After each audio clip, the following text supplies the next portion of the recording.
Cher Didier, tu m'as demandé de ce que je pensais de l'écologie chrétienne, la responsabilité des chrétiens dans ce domaine-là. Eh bien, je dirais d'abord qu'il n'y a pas d'écologie chrétienne.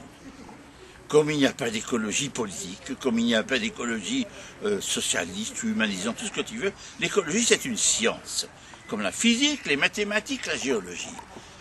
Ces sciences donnent des résultats, elles expliquent le fonctionnement des écosystèmes dans la nature. Les enseignements de cette science, nous pouvons alors nous les exploiter, les utiliser comme nous voulons, mais c'est une toute autre étape. Et ça débouche sur l'écologisme et tout ce qu'on a pu mettre sous le nom d'écologie. Maintenant, y a-t-il une écologie autre que chrétienne? Enfin, qu'est-ce qui distingue donc la responsabilité et l'attitude des chrétiens par rapport aux non-chrétiens? Est-ce qu'ils apportent quelque chose de nouveau? Mais dans les faits, il faut reconnaître que les conclusions écologiques des chrétiens seront les mêmes que celles des non-chrétiens. Mais là où réside la différence, et la grande différence, c'est dans la motivation. Les chrétiens vont agir en faveur de la création pour d'autres raisons que les non-chrétiens. Ils vont se référer, entre autres, à la Bible, qu'ils sont censés appliquer s'ils veulent vivre leur baptême. Et dans la Bible, nous avons des choses très curieuses. Mais si on les explicite, elles deviennent tout à fait acceptables.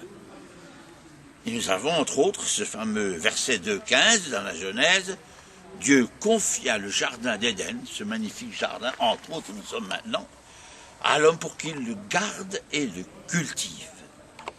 Donc nous avons à garder le potentiel de la création au nom de notre baptême. Et nous avons à l'exploiter, à le faire fructifier, à le mener à son terme, comme dira plus tard Saint Paul dans son épître aux Romains.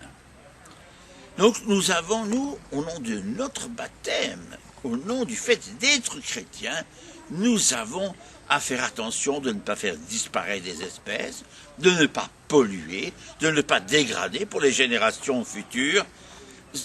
Le cardinal Viaud avait une phrase remarquable en 1971, alors qu'il était secrétaire d'État au Vatican, donc le deuxième poste. Il disait « Toute atteinte à la création est un affront au Créateur. » Donc toute dégradation que je fais à la création, donc la destruction d'un étang où il y a des espèces intéressantes, la disparition d'une espèce menacée parce que je l'ai trop chassée, est un affront au Créateur.